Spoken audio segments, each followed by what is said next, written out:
I was standing in my parents' living room in southeast Denver, the kind of room that still smelled like pine candles and cinnamon, even though Mom switched to artificial trees years ago. Snow tapped softly against the windows, and for a second I felt 12 years old again, wishing Christmas still felt warm instead of tight in my chest. Funny thing, what were you doing when you first clicked on this story? I always wonder about the people listening. For me, the night this all began, I was standing by the fireplace holding a mug of lukewarm cider, trying to breathe through the sense that something was about to break. Dad cleared his throat the way he did when he wanted the room to freeze. Richard Hale, at 62, was an expert at commanding silence. Savannah stood beside him in her perfect red sweater dress, glowing the way she always did when she knew all eyes were about to turn toward her. My mom adjusted a silver ornament on the mantel, as if the placement decorations mattered more than anything else happening. David looked straight at me. Christine, I need to make something very clear. Until you apologize to your sister, I'm suspending all financial support for your startup, effective tonight. His tone was clipped and final, like an executive delivering bad news to an intern. I felt the cider turn sour in my stomach. I had known Dad was angry about what happened at Savannah's company, but I had not expected him to bring it up in front of the entire family. Christmas Eve, not after he promised he would support my early-stage app until I locked in, outside investment. Not after he said family backs family. Savannah lowered her eyes as if she were the wounded one. I do not want to make this dramatic, Dad, but Christine really did cost me my promotion track. She reported me to HR over a simple mistake. Simple mistake. My jaw tightened. Savannah had lifted my entire pitch deck right down to the market analysis charts and user flow graphics that took me months to refine. Then she used it to present at her tech company's leadership summit. When a director asked for the architecture files behind the design, she panicked and said she had left them on a different drive. HR later traced the concept back to me because Savannah had forgotten to scrub one of my embedded file tags. She told them it was a misunderstanding, and somehow I became the villain who ruined her career trajectory. Mom turned toward me with that tight smile she reserved for moments when she wanted to look reasonable while siding with Savannah. Your sister has been under so much pressure, Christine. You could have handled the issue privately. You embarrassed her in her own office. I glanced between them. They all saw Savannah as the polished one, the accomplished one, the daughter who could do no wrong. I was the stubborn startup founder, the one who kept choosing the uncertain path and therefore deserved whatever consequences came with it. Dad folded his arms. You will apologize, and when you do, we will unfreeze the funds. If you choose pride over family, that is your decision. The room buzzed with the hum of the heater, the ticking of the wall clock, the distant sound of a neighbor's dog barking. I felt oddly calm, a strange, clean kind of calm that arrives right before a bridge collapses. All right, I said it quietly, evenly. Savannah blinked in surprise. Mom's shoulders dropped in relief. Dad nodded with satisfaction, already believing he had guided me back into obedient daughter territory. No one asked what I meant. They never did. They interpreted my silence and politeness however they wanted. I excused myself, climbed the stairs to my old bedroom, and closed the door gently behind me. The room was still painted soft blue, the color I chose when I was 16 and convinced that quiet meant safety. Posters were gone, replaced by a guest room lamp and a stack of folded holiday blankets. But the air still held traces of who I used to be. Above the dresser was my high school photo, me smiling wide even though I had braces and bangs cut too short. I sat on the edge of the bed and opened my laptop. My pulse drummed slow and steady as the screen lit my face. A draft email sat waiting in my saved folder, written months ago but never sent. Mark Spencer, one of the early-stage investors in Boulder, had once told me over coffee, "You have talent, Christine, but you are tied down to your family in ways that keep you from moving. If you ever decide to choose independence, call me." Back then, I was not ready to hear it. Back then, I still believed my family and I were on the same team. But tonight, Dad froze my startup funds and tied my survival to an apology I did not believe in. Tonight, Savannah smiled like she had won. Tonight, something inside me shifted for the first time in years. I clicked open the draft. The words looked back at me, sharp and true. Mark, I am ready. I am stepping out of my family's shadow and building this company the right way. If you are still open to talking, I would like to meet. I hit send. It was 12:30 in the morning when the confirmation pinged. Snow outside softened the city lights of Denver, covering everything in quiet. In the hallway, I could hear the muffled sounds of my parents cleaning up the kitchen. Savannah laughing softly with the clink of dishes being stacked. I packed quickly. Not everything, just what I needed. My laptop, notebooks, chargers, the Christmas sweater I had bought myself because I knew no one else would. I folded clothes without thinking, the rhythm oddly calming. By 1 in the morning, my suitcases were lined up like little soldiers near the door. My phone buzzed. A new email. From Mark. Subject line. Let's talk first thing in the morning. I read it once, then again, just to feel it settle into my chest. The tightness inside me loosened. Downstairs, the house fell quiet as my parents went to bed. The tree lights glowed faintly through the doorway, casting warm colors across the staircase. I stood there a moment, letting the silence sink in, letting myself accept that something old had ended. People always think that the moment of revenge is loud, but sometimes it is just a quiet decision in a dark hallway on Christmas Eve. I walked back to my room and sat on the bed, my suitcase beside me, my phone glowing softly in my hand. Maybe you have been there too, that moment when your family tries to decide your future for you. What were you doing the last time you realized you had a choice? Tell me if you feel comfortable. I love hearing where people are listening from and what moment in their lives this story reminds them of. I lay back against the pillow, listening to the hum of the heater and the soft crackle of wind against the windows. My heart felt strangely steady. Everything I thought I needed from my dad no longer mattered. The funds he froze were nothing compared to the doors that were finally beginning to open. I closed my eyes with the email still glowing in my thoughts, unaware that the next 24 hours would unravel my family's illusions, even faster than the snow melting on the driveway. And that is where the real story began. I woke to a thin stripe of winter light cutting across the ceiling. The kind that sneaks in before dawn when the street lamps outside are still glowing. For a moment, I did not remember where I was. Then the events of the night before settled on my chest like a weight I had slept with for years without realizing it. Dad's face, Savannah's trembling little act, my own voice, steady in a way I had not heard from myself in a long time, and the email I had sent. My phone buzzed on the nightstand. For a split second, I thought it might be Dad, ready to lecture me again. But the name on the screen made my breath catch. Mark Spencer. His message preview flashed. Just saw your note. Let's move fast. I sat up, heart quickening. But before I opened the email fully, something else tugged at me. A memory.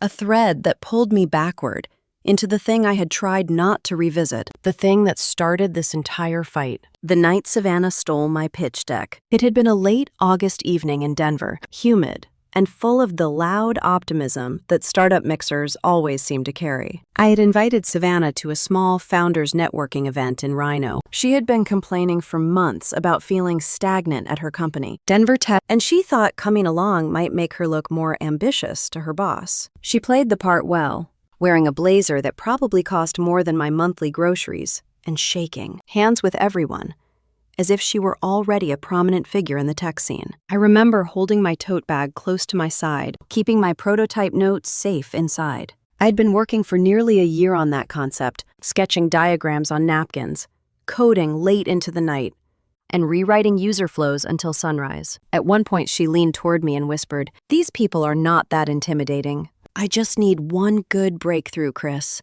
One big moment." I smiled politely, but something about the way she looked at me made my stomach tighten. It was admiration mixed with hunger, envy wearing foundation. Later that night, while I stepped away to take a call from a contractor who had mixed up delivery times, I left my tote bag under our high table. It was tucked between the stool legs. When I returned, Savannah was bent down beside it, pretending to fix her heel strap. I did not think much of it. I certainly did not imagine she had lifted my pitch deck out of the folder, snapped photos page by page with her phone, and slid it all back exactly as she found it. It was only weeks later that I understood. Savannah's company held a quarterly leadership review in late September. She had hyped it up for days, talking about her chance to finally step into a more strategic role. Dad egged it on, bragging to everyone who would listen that his eldest daughter was a natural-born leader who just needed the right room to shine. 2 days after the review, I got a call from one of Savannah's coworkers, someone I knew through the same event circles. He said he had been impressed by Savannah's presentation and asked how long I had been consulting for her team. I froze so hard I nearly dropped my coffee. Consulting for her team? He forwarded me the slide deck she had presented. When I opened the file on my laptop, I felt the air go thin. Every layout, every color theme, every flowchart was mine. Even my placeholder notes had been copied. Only my name had been replaced. Savannah had taken everything. When I confronted her in her driveway, she shrugged and said it was not a big deal. Just a few slides, Christine. You were not even using that version anymore. Besides, who did it hurt? Nobody lost money. She waved her hand like she was brushing crumbs off a table. But she had gained something. For a few days, she was a star at her office. People praised her for the vision she did not have. Until HR asked for supporting documents. Until they dug deeper. Until someone traced the embedded metadata to my old design folder. She lost her bonus. She lost her chance at promotion. And from the moment Dad heard the news, she blamed me, as if I had done something unforgivable. You could have protected her, he said that night on the phone. The family doesn't air dirty laundry to outsiders. And now, months later, he still saw me as the one who betrayed her. Not the one betrayed. Lying there in my childhood bedroom, I finally saw something clearly. Savannah did not steal my work because she admired me. She stole it because she feared she had nothing of her own to stand on. She feared failure more than she feared the truth. My phone buzzed again. I opened Mark's message. His words were crisp and urgent. Christine, I want to talk first. If you are serious about leaving your family's financial orbit, I have a proposal ready. Investors respond to founders who take ownership of their future. Can you meet me in Boulder this morning? My pulse stumbled. This was real. He had not brushed me aside.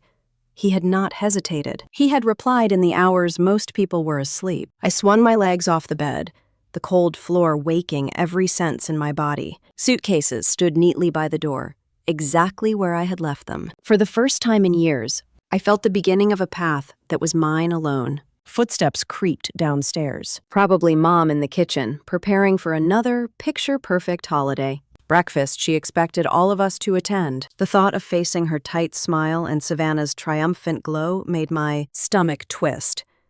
I zipped up my suitcase quietly. My clothes rustled softly, the sound oddly empowering. I leaned down to pull up the handle. Then my phone buzzed a third time. Not Mark. Savannah. Her text read, "We need to talk. Please don't do anything dramatic." The irony almost made me laugh. I stared at the screen for a long moment, my breath steady, my heartbeat calmer than I expected. Everything had begun with a stolen pitch deck. Everything had unraveled because of the lies my family chose to protect. And everything, it seemed, was about to shift again. I picked up my coat and reached for the door. Downstairs, voices began to rise. Whatever was waiting for me next, I could feel it pressing against the edges of the morning, ready to break open. I took a deep breath and stepped into the hallway. I did not even realize I had fallen asleep until my phone buzzed against my cheek. The room was still dark, the window washed in that pre-dawn blue that looks cold, even from inside. I blinked hard, and for a moment I could not remember where I was. Then the last few hours dropped back into place. David freezing my startup funds in front of the entire family. Savannah crying into Mom's shoulder. Me walking upstairs, packing quietly, sending the email that might change everything. I sat up, pulled the comforter around my shoulders, and checked the phone. One new notification. Mark had accepted the morning pitch time and sent over a short list of materials he wanted me to prepare. My heart thudded. A mix of excitement and something close to fear. Tomorrow was no longer some someday dream. It was real, and it was coming fast. But before any of that, I needed to understand how I had reached this point, why my dad was willing to torpedo my future to protect Savannah. Why did my sister cry dirty tears while insisting I was the one destroying her life? The truth had not started on Christmas Eve. It had begun months earlier. The memory came back in sharp pieces, as if someone were sliding old film reels into a projector in my mind. It was late summer when Savannah and I both ended up at a tech networking event in downtown Denver. She had been invited through Denver Tech, the company where she worked in corporate communications. I was there, trying to make connections for my tiny app, the one I had built in my apartment after too many late nights and too much cold brew. I remember that I had tucked my rough pitch deck into a canvas tote bag because I had been planning to meet a mentor afterward and wanted feedback. Savannah had arrived late, breathless, smiling at everyone like she was the mayor of the place. She hugged me, complimented my shoes, and asked too many questions about what I was working on. I did not notice her slipping the deck out of my bag. I only noticed how quickly she lost interest once someone else walked by who looked more important. It wasn't until a month later that the truth cracked open. I had been preparing a set of user journey slides, refining the wireframes for my app. It was Sunday night, and I was half asleep at my desk when an Instagram story popped up from one of Savannah's coworkers. It showed Savannah on a stage at her company's quarterly meeting, smiling brilliantly with a large screen behind her. At first, I did not process what I was looking at. Then I saw the shapes, the layout, the exact bullet phrasing. The color scheme I had changed 3 times because I could not decide between navy and charcoal. Savannah was presenting my deck. I sat, frozen, my coffee cooling in my hand. The story did not have sound, but I could imagine her voice, confident and warm, weaving a narrative using my research, my diagrams, and my months of work. I confronted her later that night. She had been in the kitchen at Mom and Dad's house, pouring herself a glass of wine while talking about how exhausted she was from carrying her team. I waited until she hung up her phone. "Savannah, I saw your presentation today." She did not even blink. So what? Those were my slides. She calmly set down her wine. "You mean a couple of little graphics? Christian, you act like you invented electricity. I just needed something polished for the meeting. No harm done." No harm done. As if my work, my time, my ideas were inconveniences she was entitled to. When I told her she could not do that, she shrugged. Families share. That phrase again. Always that phrase. She never apologized. She never even acknowledged what she had taken. Instead, she tried to turn it into a joke, then into something sentimental, then into something angry when I still would not agree. The next day, I filed an HR report following their internal guidelines. I did not accuse her of theft. I simply described what happened and attached proof. The investigation was brief. Savannah did not lose her job, but she lost her quarterly bonus, and the promotion she had been loudly hinting was hers. From that day on, a small, controlled fury lived behind her polite smiles. She stopped texting me unless she needed something. At Thanksgiving, she told relatives she was disappointed in how competitive Christine has become. I did not know then that Dad already believed everything she said. Back in the present, I rubbed my hands over my face. The room felt smaller all of a sudden, as if every mistake, every moment of misplaced trust, was pressing in from the walls. My phone buzzed again. A message preview from the downstairs family chat lit up the screen. "Dad, everyone, come to the living room in 10 minutes. Something in my stomach tightened. This would not be good. I shoved my feet into a pair of slippers and stepped into the hallway. The house was awake now, the smell of coffee drifting through the air. I walked down the stairs, keeping my expression as neutral as possible. Savannah was already sitting on the couch, wrapped in a blanket. She looked delicate and miserable, like a heroine in an old movie who had been wronged by the world. Mom hovered beside her with a tissue box. Dad stood near the fireplace, one hand gripping his mug so tightly his knuckles were white. "Christ," Dad said without looking at me. "Sit." I sat. Savannah lifted her face just enough so I could see her eyes glistening with manufactured tears. Dad cleared his throat. "Your sister told us everything that happened at her company. She told us how you went behind her back, how you embarrassed her." I opened my mouth to respond, but he lifted one hand sharply.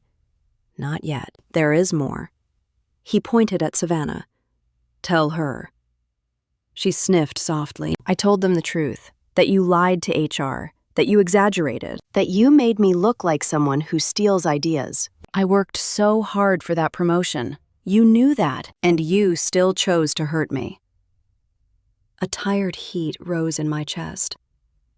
I did not lie. Savannah flinched. Dad's voice cut in, louder now. "You should have come to us instead of running to HR like a rat looking for poison. We are family. You protect your family." I looked at him and felt something old and familiar settle across my shoulders like a heavy coat. This was not a conversation. It was a verdict. Dad took a slow breath. "Until you apologize to your sister, I am not releasing any more money to your startup. If you want this business to survive, you will stop acting like a child and fix what you broke." The words echoed in the room, thick and suffocating. I felt something inside me shift. It was not sudden, more like the slow movement of tectonic plates finally grinding into place. I had spent so many years bending myself to be the daughter Dad wanted, the grateful one, the quiet one, the one who sacrificed without being asked. But tonight, or rather this morning, something in me refused to bend any further. I stood.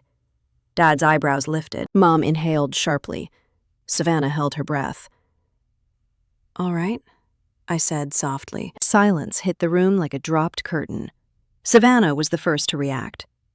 Higher washed across her face so quickly it was almost cruel.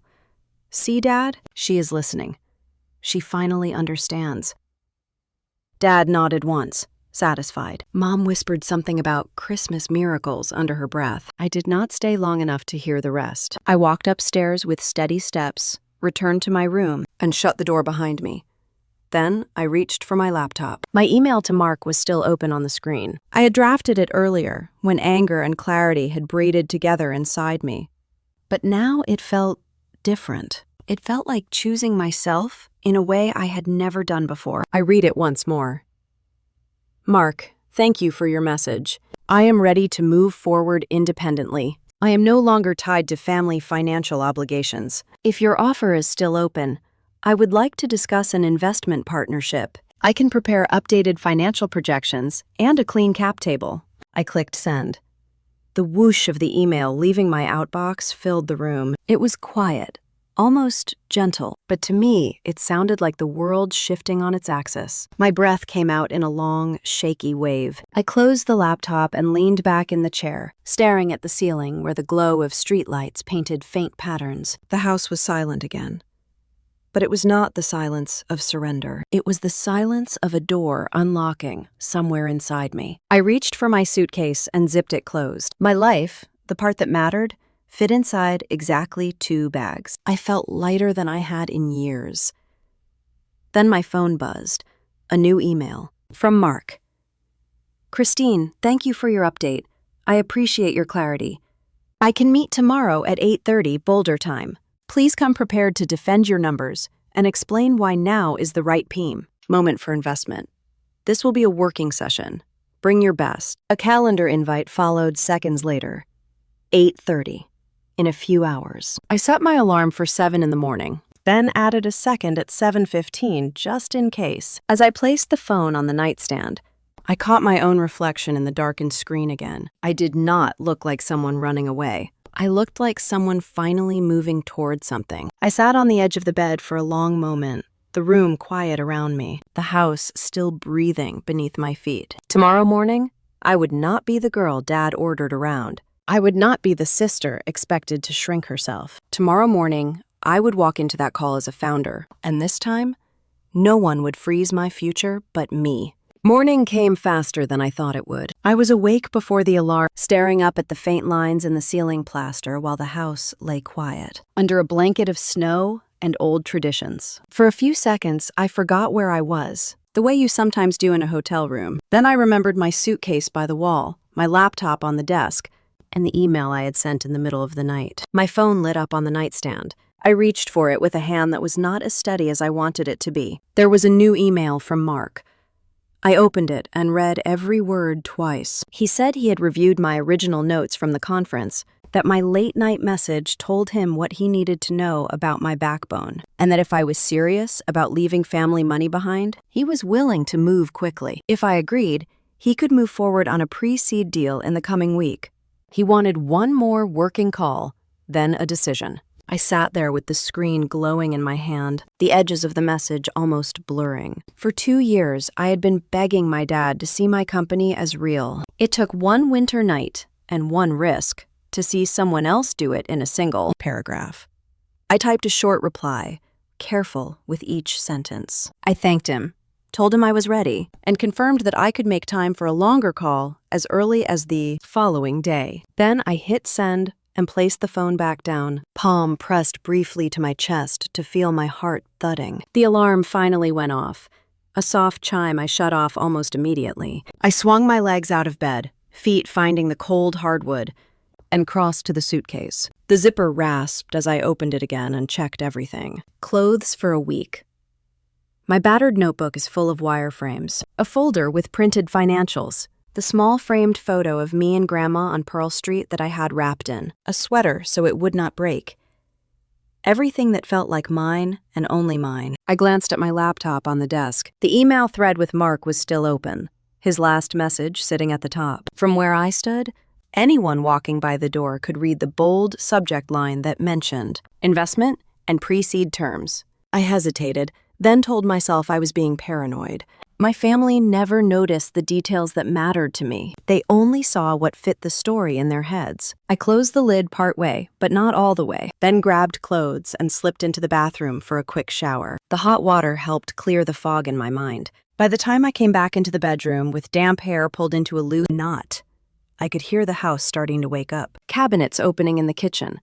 The low hum of the television downstairs. Savannah's laugh drifted faintly up the staircase. I dressed in jeans and a soft, dark sweater, then zipped the suitcase shut for good. It stood upright next to the door, handle extended, ready to roll out with me. Seeing it there gave me a strange mix of courage and grief. Part of me was still that girl who wanted her dad to be proud of her. The other part had finally learned that pride built on control was not love. I picked up the laptop, meaning to tuck it into my backpack, and paused.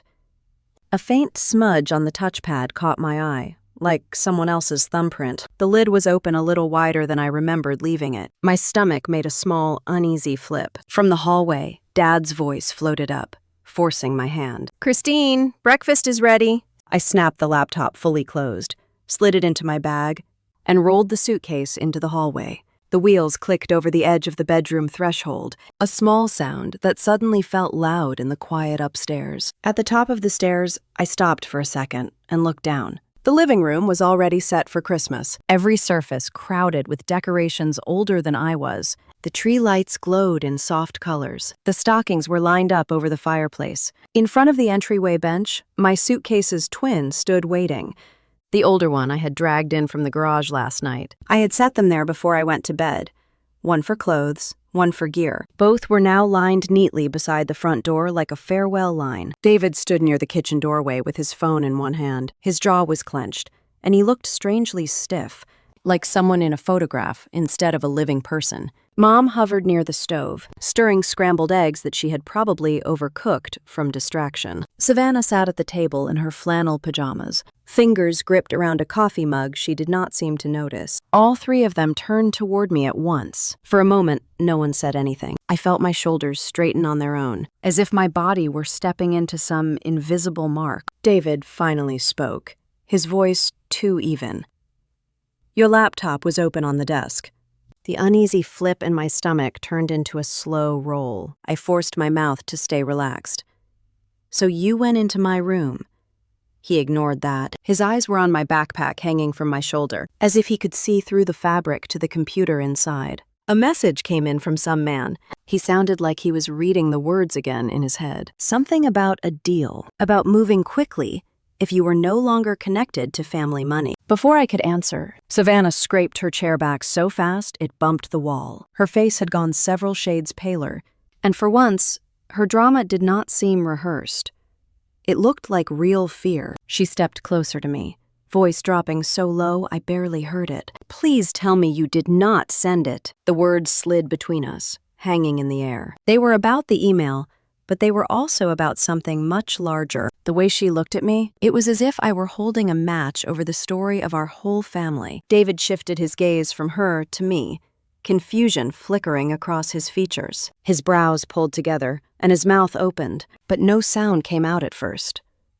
Send what? He finally got the question out, the syllables flat and heavy. For a second, time did that strange, stretching thing again. The tree lights blurred in my peripheral vision, the smell of coffee and eggs and pine needles all mixing into one sharp note. I could feel my own heartbeat in the tips of my fingers. If this had been a few years earlier, I would have rushed to smooth everything over. I would have said it was just a misunderstanding, that I had only been talking to a mentor, that nothing was real yet. Instead, I set the suitcase upright near the entry table and let my hand rest lightly on the handle. I looked at Dad, then at Savannah, then at Mom, who was watching with wide eyes and a spoon frozen midair. I told Mark the truth, I said finally, that I am ready to build this company without your money, that I will not trade my spine for a check anymore. The room felt as if it had shrunk by half. Dad's face went strangely blank, the way it sometimes did before he snapped during my teenage years. Savannah made a small, choking sound, like she had swallowed something the wrong way. Mom's shoulders sagged, the spoon clinking softly against the edge of the pan as she set it down. Savannah was the first to find words. You cannot be serious, she said, the disbelief clear even without her raising her voice. He is some stranger. Dad is your father.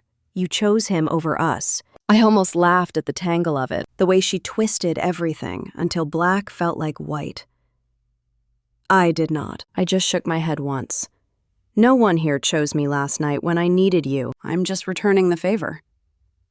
Dad's mouth tightened. You are throwing away stability for some fantasy on a laptop. I thought of all the times he had called Savannah a born leader after she repeated something she had seen on television, of the times he had called my ideas cute. On the way, he had frozen my funds with a sentence and expected me to crawl back.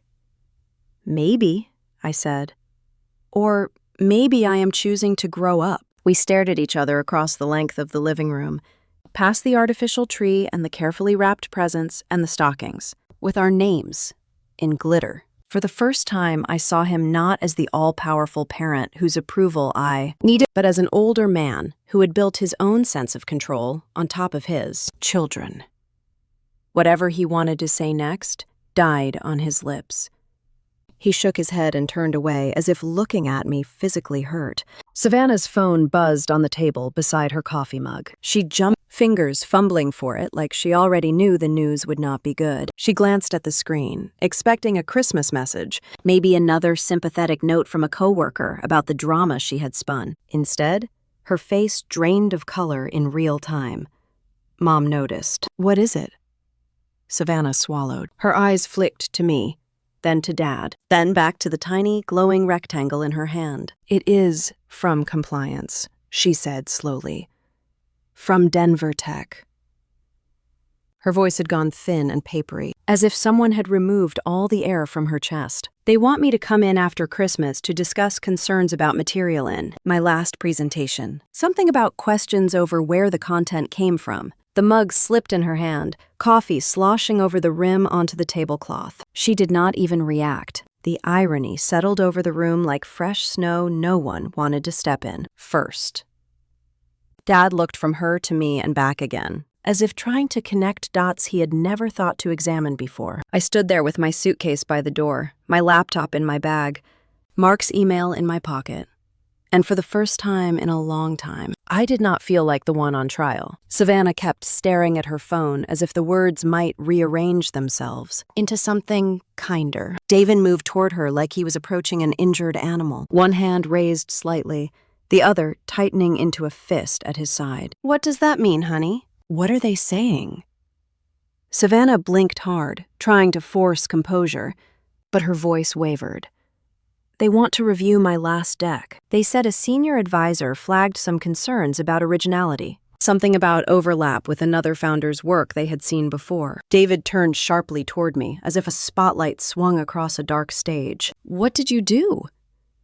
I felt my jaw tighten, even though my voice came out calm. I did nothing to your company or to her job. Whatever questions they have, they are asking because of her own choices. He stepped closer. Too close. I could smell the faint scent of aftershave he always used on holidays. Do not play innocent. You sent something last night, and now my daughter is getting dragged into some corporate witch hunt. Before I could answer, my phone buzzed in my back pocket. I stepped a few inches away from his looming presence and pulled it out. There it was.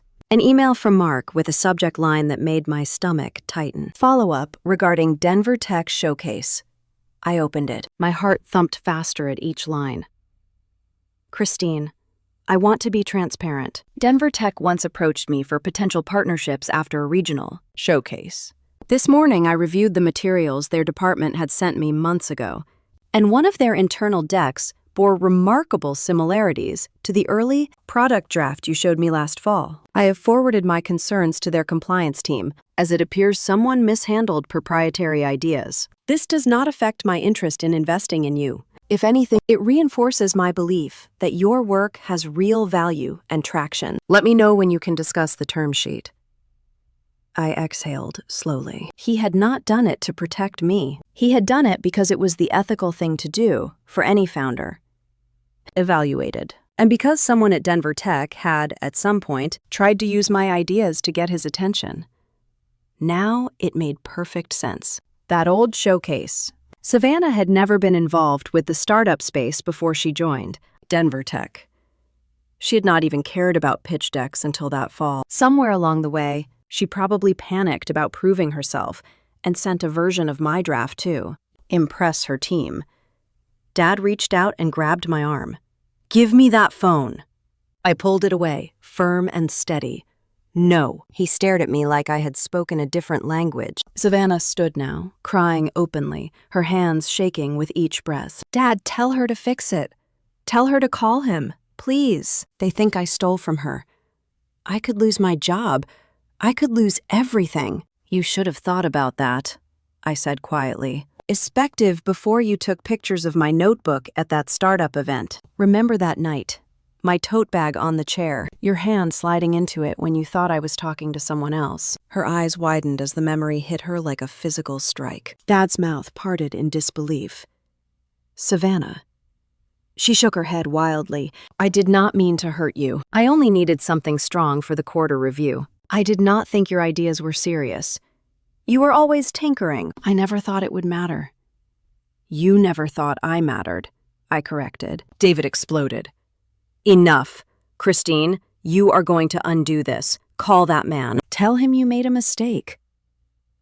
I stood straighter. "I did not make a mistake." His voice grew louder. "You are ruining your sister's life." I looked at Savannah. Her mascara had smudged beneath her eyes. Her shoulders curled inward. She looked smaller than I had ever seen her, not spoiled or polished or confident, just frightened of being exposed. Maybe she understood, finally, what it was like to have your work stolen and your voice ignored. Adam kept going. "You will fix this. You are going to retract whatever you said, apologize for whatever you sent, and tell that investor none of this is true." I felt something click into place inside me, like a lock sliding shut. "I will not lie for her," I said. "I will not lie for any of you. The truth is the truth." His face went red. Mom gasped softly near the kitchen counter, clutching a dish towel like it was a lifeline. Savannah suddenly dropped to her knees near the dining chair, hiding her face in her hands, sobbing in short, sharp breaths. Dad turned again, gripping the back of the couch, knuckles white. "Christine, you do not understand the damage you have done." "No," I said. "I understand all of it. I just finally made my own choice." My phone buzzed again. Another email from Mark. "Christine, I would like to extend our offer formally. If you are prepared to move forward, I can have the term sheet ready within a few hours. I would also encourage moving to Denver as soon as possible to begin building your initial team. This window of opportunity is real, and you deserve to seize it." My chest tightened, but in a good way, the way it does when you know you are standing at the doorway to a life you built yourself. Dad must have seen the flicker of something on my face. "What now?" he demanded. I closed the phone gently. An opportunity. He stepped closer, voice cold as ice. If you walk out of this house and take 1 cent from that man, then hear me clearly. You are no longer my daughter. Mom inhaled sharply, her hand flying to her mouth. Savannah froze mid-sob, looking up at him with wide, disbelieving eyes. Even she had not expected him to say that. The words hung in the air like smoke. I felt them. I felt the sting, but I also felt something else under it. Relief, because now he was saying out loud what he had practiced in silence for years. I looked at him. Really looked at him. The aging lines around his eyes, the anger he carried like armor, the pride that had never made room for anyone who challenged him. I lifted the handle of my suitcase. Then I guess you made your choice before I ever made mine. He stared at me, frozen in the doorway of the kitchen, while Mom whispered his name in disbelief, and Savannah's breath came in, shallow bursts. I turned toward the front door, suitcase rolling behind me, the house suddenly feeling too small and too loud and too old for who I was becoming. Right as I reached for the knob, the sound of Savannah's phone buzzing again cut through the room. She looked down, eyes going wide. "It is compliance again," she said. "They want me to come in first thing after the holiday. They said the matter is urgent." David cursed under his breath, loud enough for all of us to hear. I paused with my hand on the doorknob. For the first time in my life, I felt the quiet power of not explaining myself, not apologizing, not shrinking. I stepped forward and pulled the door open. Cold air rushed in, crisp and clean, carrying the faint smell of pine from the neighborhood yards. Behind me, Dad shouted something. Savannah cried harder. Mom begged both of them to stop, but I walked through it, heart steady, suitcase wheels bumping over the threshold. And when the door clicked shut behind me, it was the first time I felt like I was stepping into my own life, instead of stumbling through one someone else scripted. I had no idea what waited for me next, but I knew there was no turning back. Not now. Not ever. 3 days later, I was sitting in the lobby of Denver Tech with sweaty palms and a cardboard visitor badge stuck crooked on my sweater. It was the first workday after Christmas. The whole building smelled like burnt coffee and new carpet. People walked past me carrying laptops and stainless steel tumblers, talk about sprint planning and year-end reviews. My heart was beating in my throat. This was Savannah's world, the place my dad bragged about at every holiday, the place where he insisted she was born to lead. And here I was, the little sister who had apparently just thrown a wrench into their perfect picture. The email had come the night before from someone named Heather Malone, Human Resources. She wrote that they needed clarification about some overlapping materials between an internal presentation and a pitch deck that an outside founder had shared with one of their advisors. She did not accuse. She did not threaten. She simply wrote that my perspective would be helpful. Mark had called me right after. "You do not have to go if you do not want to," he said. "But if you are willing to sit in a room and tell the truth calmly, I think it will help everyone see where the ideas came from." I had taken a breath and said I would. So now I sat in their very modern lobby with glass walls and fake plants that still somehow looked expensive, trying to quiet the part of me that wanted to get up and run. Heather appeared at the edge of my vision. Mid-40s, tidy blazer, kind eyes that still knew how to be firm. She held a tablet in one hand and gave me a small, professional smile. "Christine, thanks for coming in on such short notice." I stood up, smoothed my jeans, and followed her down a hallway that seemed to stretch forever, past open offices and framed photos of award ceremonies.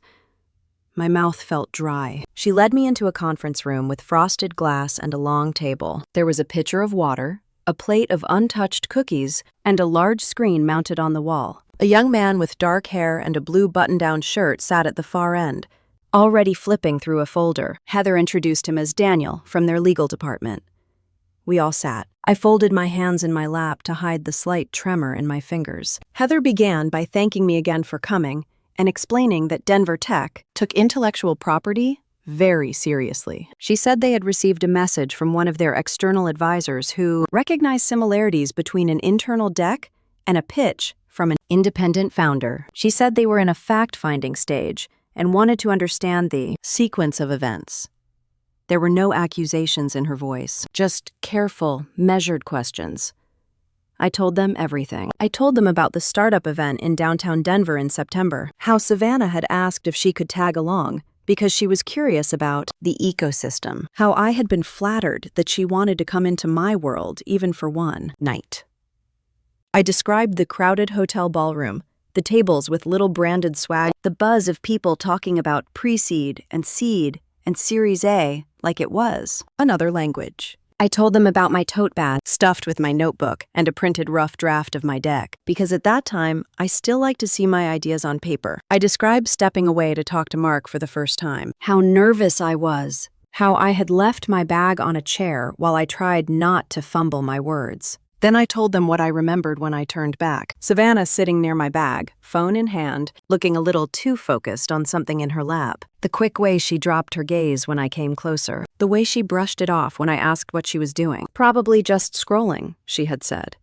People watch, nothing serious. I told Heather and Daniel how weeks later, I found out she had given a presentation at Denver Tech that used structure, examples, even phrases that matched my draft. How I had recognized my own voice in the slide summaries when she invited me to watch her rehearsal on FaceTime. How she insisted it was just inspiration, just a few ideas, not theft. Heather listened without interrupting, occasionally making notes. Daniel asked gentle follow-up questions about dates and who had copies of what. When they asked if I had documentation, I opened my laptop and showed them. The original file for my deck, saved on my personal drive back in early summer, with timestamps and revision history. The email where I had sent a PDF to Mark after the conference. The screenshots from my notebook that I often took when I wanted to back things up by habit. I did not embellish. I did not dramatize. I simply laid out the trail as clearly as I could. At one point, Heather looked up and asked something that made my throat tighten. Did you ever file a complaint against Savannah with us directly? I shook my head. No, I never contacted Denver Tech. The only time I reported anything was through my own old employer, when she reused some of my wording in a mixed event. And even then, it was because HR asked why I was so uncomfortable sitting in on her talk. I just answered their questions. I did not go looking to destroy her career. Heather exchanged a look with Daniel that I could not read. It was not hostile, more like quiet confirmation of something they had suspected. There was a knock at the door. Savannah stepped in. She looked different in this setting. Business casual dress, neat hair, company badge clipped to her waist. But her eyes were the same, wide, guarded. And right now, I'm very, very worried. Heather motioned for her to sit. The air felt heavier. Savannah did not look directly at me. She stared at the table as Heather explained that they were simply reviewing overlapping materials, that both parties deserved a chance to speak. Heather then asked Savannah to walk them through, in her own words, how she had built her deck for the regional showcase. Savannah spoke quickly at first. She said she had done research online, that she had talked to colleagues, that she had always been passionate about supply chain tools. Her voice sounded practiced, like a speech she had given many times. Then Heather asked a simple question. Did you ever have access to any early-stage materials that belonged to Christine? There was a long pause. Savannah glanced at me for the first time since entering, then looked away. Not really, she said. Maybe a bit of casual talk. She is my sister. We brainstorm sometimes. My stomach twisted. Daniel spoke quietly, but his words had weight. He said they had reviewed email logs and found an old message where Savannah had forwarded a file from her personal account to her Denver Tech address with a subject line about potential deck inspiration. The attachment name matched my early draft almost exactly. Savannah froze. Heather added that one of their teammates, a woman named Kelsey, from marketing, had mentioned seeing Savannah flipping through printed pages at that downtown event, pages that looked like a rough product deck with Christine's name on them. The room felt very quiet. Savannah finally whispered that she had been under a lot of pressure. She said the director had hinted that if she wanted a leadership path, she needed something strong for the quarter review. She admitted that she had taken some of my structure because she panicked. She kept insisting she never thought it would go anywhere outside the company walls. Heather's expression did not harden, but it did close a little. So you used early work from your sister without clear permission. and represented it as your own exploration. Savannah's shoulders sagged. She did not nod, but she did not deny it. I watched my sister's world tilt the way mine had when I realized what she did. Only this time, there were other adults in the room who saw the imbalance and called it by its name. Heather thanked both of us for our time and asked Savannah to wait in another room for a moment. When the door closed behind her, Heather turned to me. "For the record," she said, "Mark never mentioned you in his initial note, beyond saying he recognized material from another founder he spoke with privately. We asked for your name only after we pulled the old files and saw an obvious match. You did not start this process. Our own review did." Some of the tightness in my chest loosened. Daniel added that they did not plan to drag my name into any external communication without my permission. They would handle their internal personnel decisions privately. He thanked me for being willing to provide documentation. I stood up, legs a little shaky, and shook their hands. As I walked back through the hallway, I passed Savannah sitting alone in a smaller conference room, staring out the window with her arms wrapped around herself. For a heartbeat, our eyes met through the glass. There was anger there, yes, and hurt. But under it, I saw something that startled me. Shame, the quiet kind that sinks deep when you realize the people you work for have seen behind your polished performance. I kept walking. That afternoon, I went straight to Mark's office in a co-working space downtown to go over the term sheet. It was a blur of explanations about equity, milestones, and gentle advice about not underselling myself. He spoke in plain language, checking that I understood each piece. We did not sign that day. He told me to take it home, sit with it, and talk to a lawyer if I could. He said a good deal should still feel right after a few nights' sleep. By the time I got back to my small rental in Boulder, the winter sun was already low, turning the snow on the sidewalks a pale blue. I kicked off my boots, dropped my bag on the chair, and stood by the window for a long moment, watching a neighbor shovel his driveway. My phone started ringing on the kitchen counter. Mom. For a second, I thought about letting it go to voicemail. Then I remembered that this was still my life, my choice, and avoiding it would not change anything. I picked it up. Her voice came through, thick with tears. I could picture her at the table, clutching a tissue, hair flattened from where she had tugged at it all day. "Christian, your dad is not well. This whole thing is tearing him apart. Your sister is beside herself. The company moved her to some small project group in the back. No more promotion talks. No more high visibility. Your dad says he hardly recognizes his own family." I closed my eyes, resting my forehead against the cold window glass. She went on. She said he had not been sleeping, that he walked around the house all night muttering about loyalty and respect, that he told the neighbors I had been brainwashed by outsiders. Then her voice shifted, soft and pleading. "If you would just come home and apologize, we could put some of this behind us. Tell the company it was all a misunderstanding. Tell that investor you overreacted. We could go back to how things were before." Out on the street, a car door slammed. Somewhere nearby, a dog barked, sharp and lonely. I kept my eyes on the snow and listened to my mother ask me to walk backward into a life where my work did not belong to me, and my voice only counted if it made their golden daughter shine. My hand tightened around the phone. There was no going back.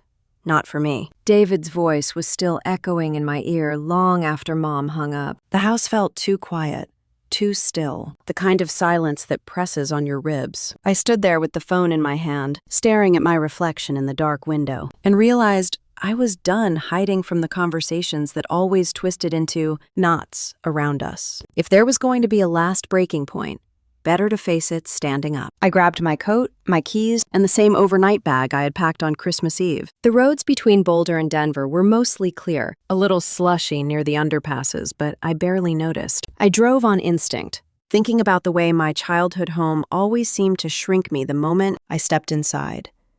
Tonight, I told myself, I was walking at my full height. The porch light was on when I pulled up. Dad always left it on, like a lighthouse for problems he believed he could solve with sheer force. I stepped inside without knocking. The warmth of the house hit me first, then the smell of pine from the Christmas tree still glowing in the living room.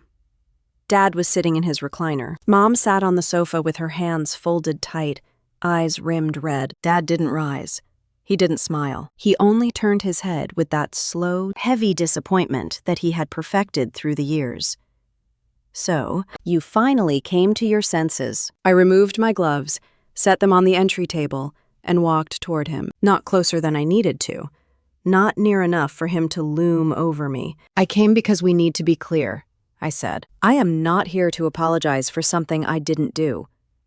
His jaw tightened. He inhaled sharp through his nose, like a man preparing to lecture a child. "Family protects family, Christine. That is how we survive. Savannah needed a boost. You should have done what a younger sister is supposed to do. Step aside. Show loyalty. Not run off crying to outsiders the second things get hard." I stared at him for a long moment. The words did not hurt the same way anymore. They hit air instead of skin, floating somewhere above me. "I have stepped aside my entire life," I said. When Savannah needed help with her math homework, I stayed up until dawn teaching her. When she crashed my car, I covered for her. When she forgot deadlines, I took the blame. When she made a mess at school, I got grounded so she wouldn't. I have been protecting this family since I was 12 years old, and you never once called it loyalty. You just expected it. Mom looked up at me then. For the first time since this all began, there was no immediate rebuttal in her throat. No quick defense for Savannah. Just a weary sadness settling into her features, as if she had finally seen the ledger of sacrifices she didn't want to add up. David leaned forward in his chair. "You think this investor cares about you? He doesn't. The second it benefits him, he will drop you. The family doesn't do that. Family stays. But if you sign that deal, if you take one step out that door with the intention of leaving us for good, then I am telling you right now, you will be making a mistake you cannot undo." His voice rose. "If you go through with this, I will consider you no daughter of mine." Mom flinched. Her breath caught. But she didn't speak. I felt my own breath steady, slow, deep, solid. Then I said the words that had been growing inside me for months. "You already stopped being my dad the moment you asked me to erase myself for. Savannah, I am not doing it anymore." He slammed his palm onto the arm of his chair, but I didn't jump. I didn't shrink. I didn't even blink. I picked up my bag from the floor where I had set it. Mom stood halfway, instinct tugging her forward, but then froze, like she wasn't sure which daughter needed her more. "Christ, name," she whispered, her voice trembling. "Just think about this. Think about what walking away means." I stepped closer to her. Not close enough to fold into her, just close enough that she could hear the truth without it being a fight. Walking away means choosing myself. For the first time. David scoffed loudly, shaking his head, muttering something about this generation and selfishness. But his words no longer landed. They drifted behind me like smoke. I walked to the front door. My hand closed around the knob. Before I turned it, I looked back one last time. Dad was rigid with anger. Mom was sitting with her hands pressed to her face. The Christmas tree glowed behind them, still decorated, still pretending everything was beautiful. I stepped out. The cold air wrapped around me like a clean sheet. I walked to my car, placed my bag in the back seat, and sat behind the wheel. My fingers shook a little as I started the engine. Not fear. Release. As I backed out of the driveway, my phone buzzed on the passenger seat. I didn't look until I reached the end of the street, where the lamppost cast a soft cone of light across the dashboard. I reached over and turned the screen. A text from Mark.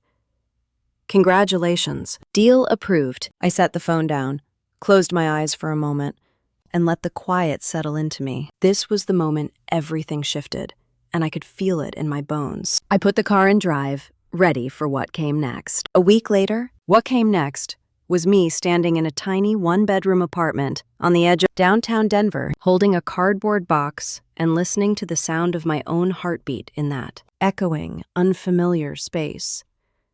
The place was nothing fancy. Beige carpet that had seen better days, an old gas stove with a chip on one of the burners, a balcony just big enough for a chair and a plant I had not bought yet, but the lease had my name on it only.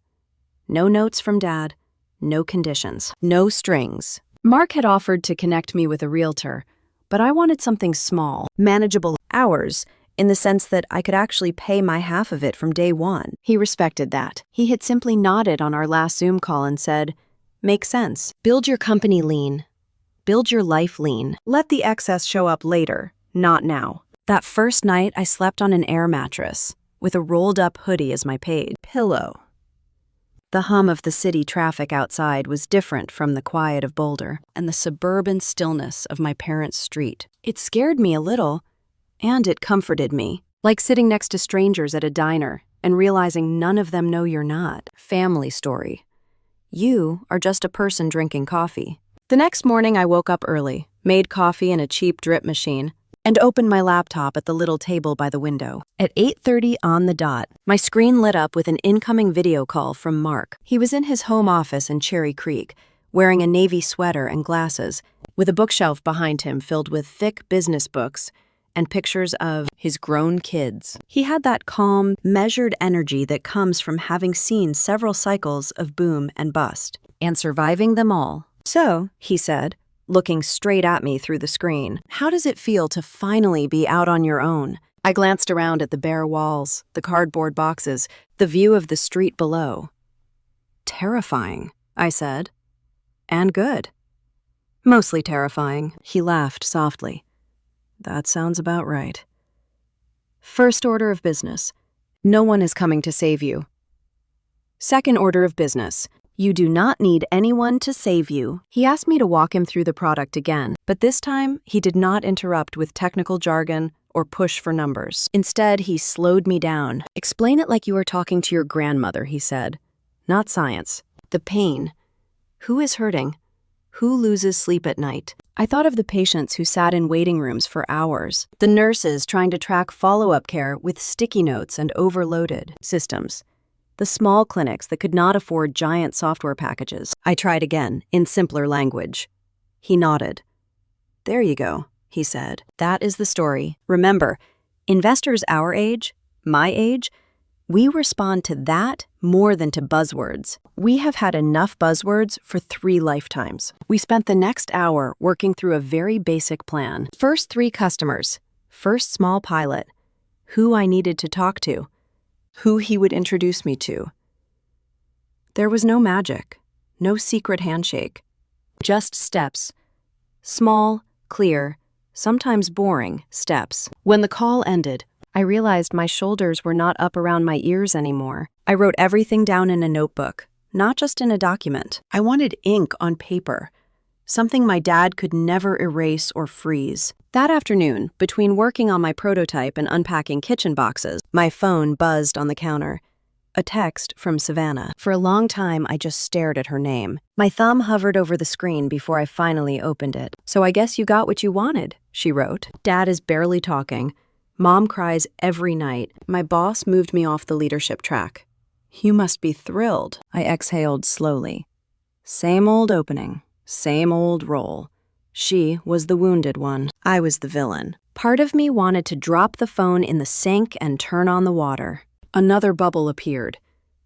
"I did not try to steal your life, you know. I just did not want him to look at me like a failure." I leaned back in my chair. For the first time, the words landed in a way that felt less like an attack and more like a confession. I could hear her voice under the text, small and tight and scared. But fear does not erase harm.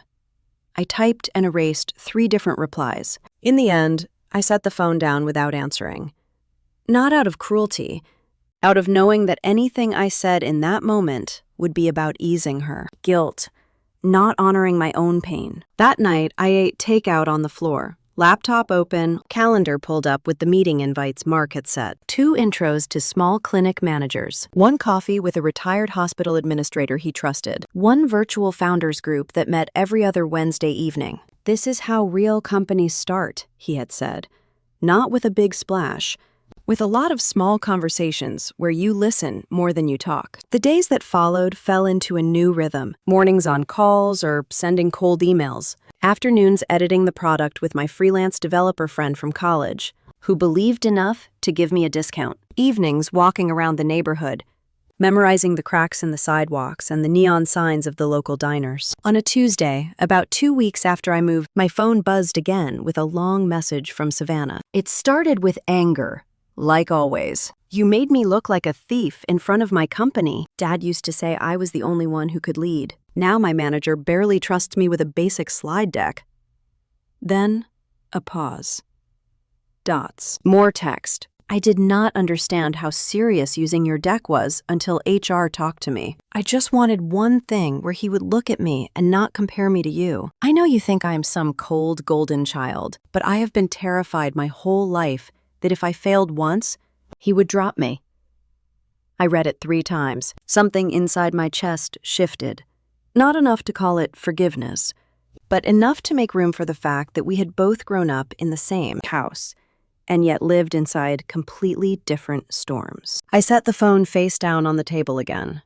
I still was not ready to reply. I was allowed to take my time. At the start of the new year, Mark invited me to his office instead of meeting on video. His space was on a high floor in a glass building near Union Station, all light and city views and quiet hallways. He handed me a coffee and motioned toward a conference room. "I have something for you," he said. I followed him in, heart doing that stupid quick drum it always did before news. He slid a printed email across the table. At the top, the logo of a National Biomedical Technology Conference, the kind of gathering I had only ever seen in other people's LinkedIn posts. "They want you to present early-stage tools for small clinics," he said. "I shared your one-pager with a friend on the committee. They like that you are not trying to sell to giant hospital chains yet. They liked that you are thinking about the nurse in the back office who does. 3 jobs for 1 paycheck." My eyes skimmed the words.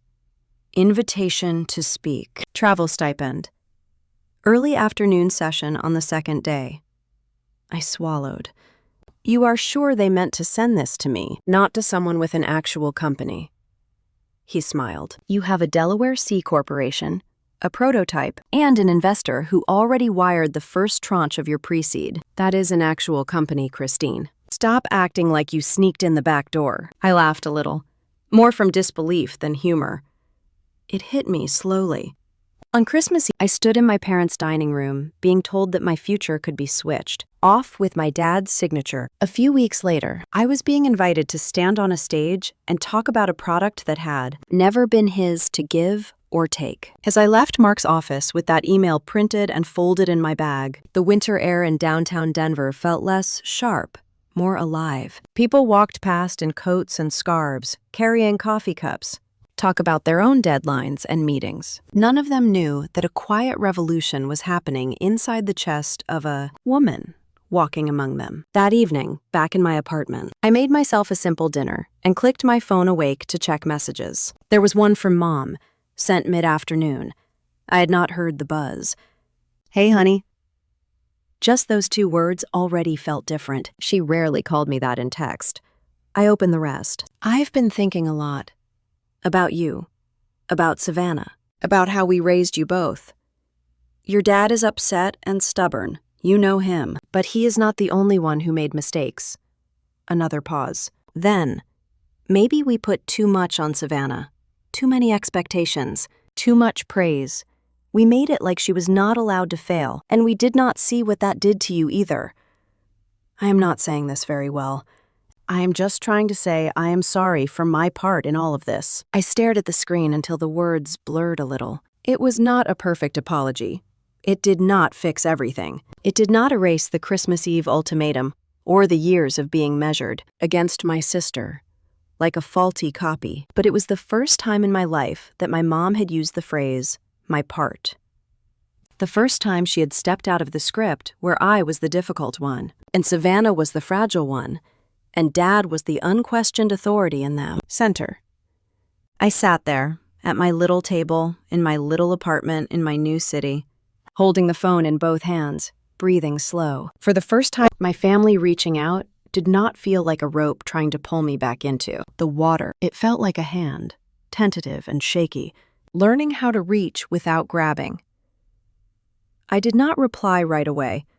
I let the message sit there, glowing softly on the screen, while outside, the Denver night wrapped itself around the building, and the world moved one step closer to whatever would come next. I kept staring at Mom's message until the screen dimmed and went dark, as if the phone itself knew I needed a pause. When I finally set it down, the apartment felt different, quieter in a way that was not empty, but settling. I inhaled slowly, let it out even slower, and for the first time since Christmas Eve, I felt ready for whatever came next. That next arrived 3 weeks later at the Denver Summit for Emerging Health Technologies, one of the biggest conferences in the region. I had spent nights rehearsing my talk, walking across my living room with note cards in hand, whispering phrases to myself while waiting for water to boil. Mark reviewed my slides 3 times, crossing out jargon, circling emotional beats, reminding me to speak like a person, not a pitch deck. By the morning of the event, the air in downtown Denver was bright and cold. The conference center buzzed like a hive as attendees streamed in through the glass doors. I checked in, clipped the badge onto my blazer, and exhaled as I stepped into the main hall. My session was at 10:15. By 10 o'clock, my heart was thudding against my ribs, hard enough to feel in my throat. I waited backstage while someone from a university gave their closing statement. When the moderator finally announced my name, I walked out beneath the lights, feeling the warmth of them on my face, and set my notes on the podium. For a second, the room spun just a little. Then it steadied. I began the way Mark taught me, not with statistics, but with a story. I talked about the nurses who juggled 3 jobs worth of responsibilities. I talked about the small clinics that tried to manage their patient care with sticky notes and outdated software because they could not afford anything better. I talked about the families who waited weeks for follow-up calls that never came.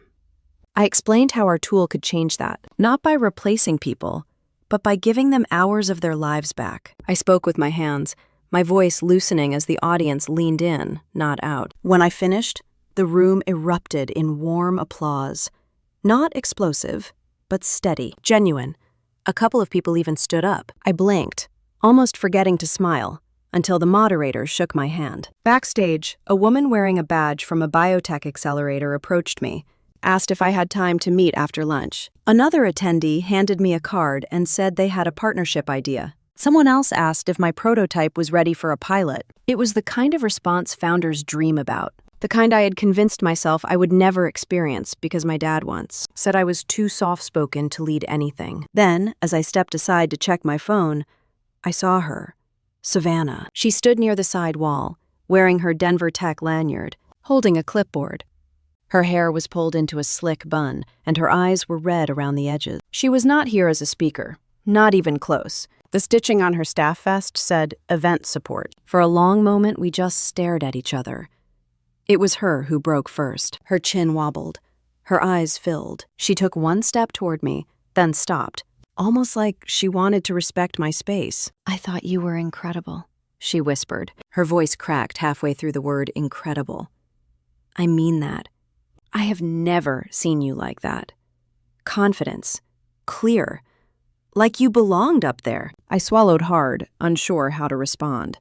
She kept going before I could speak. "I need to tell you something, and I do not want anything from you when I say it. I just need to tell the truth for once." I nodded slightly, and she let out a shaking breath. "I knew you were better than me at this.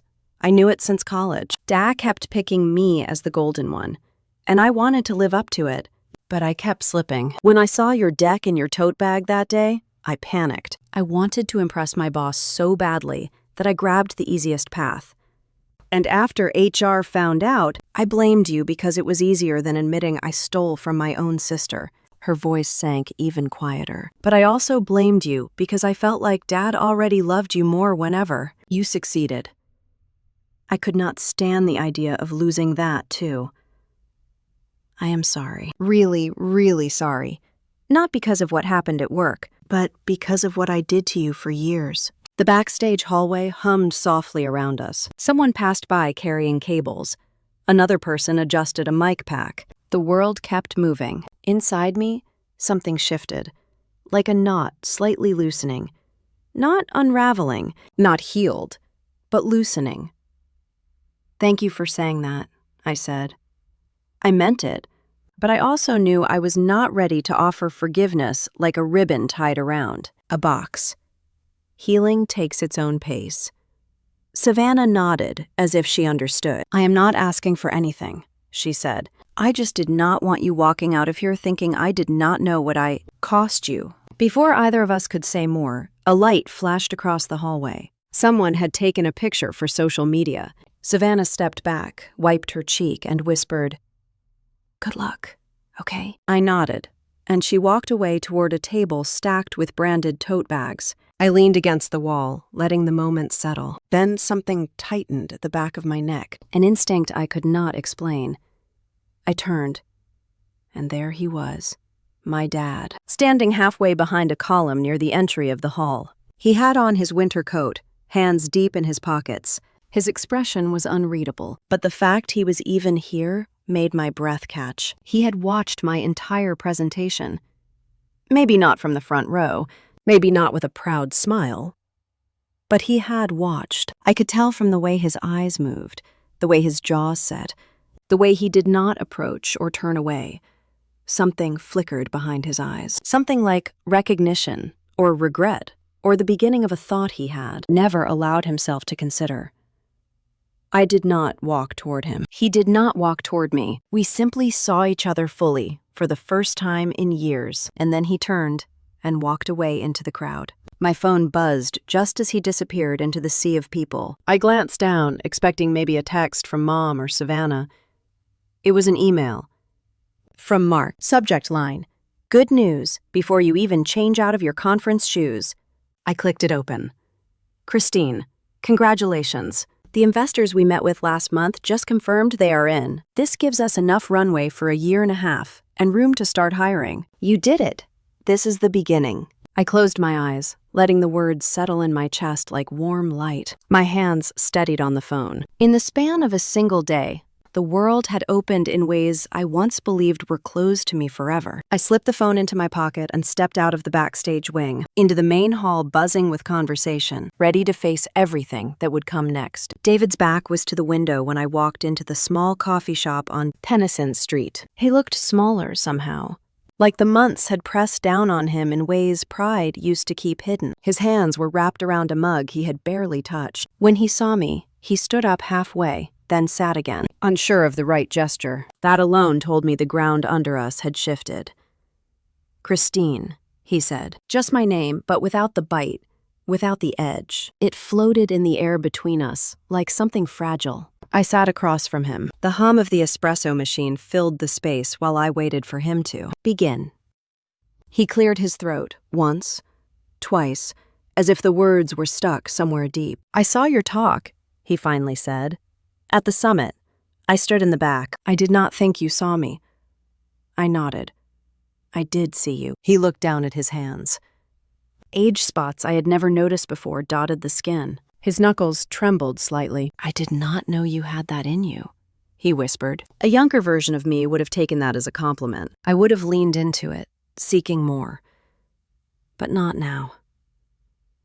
Dad inhaled shakily. "For years I pushed you toward what I thought was right. I thought Savannah needed the encouragement more. She always felt fragile to me. I thought you were strong enough to handle anything, so I placed the weight on you. I see now I was wrong. I see now that strength does not mean carrying everything alone." His voice cracked. "I put my faith in the wrong qualities, Christine, and in the wrong child. I am sorry.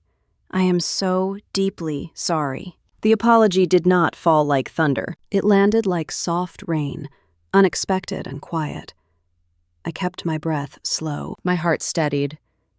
"Thank you for saying that," I said. "It matters. It truly does. But I need you to understand something. I forgive you. I do. But I am not going back to the way things were." Dad nodded before I even finished. "I know," he said. "And you should not.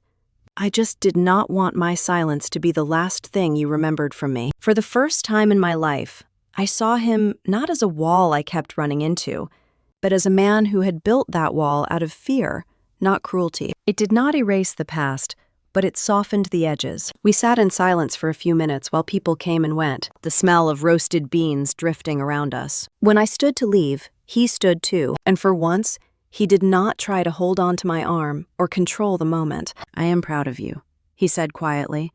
I smiled. Thank you. Outside, the cold air felt cleaner than usual. Crisp, bright, almost celebratory.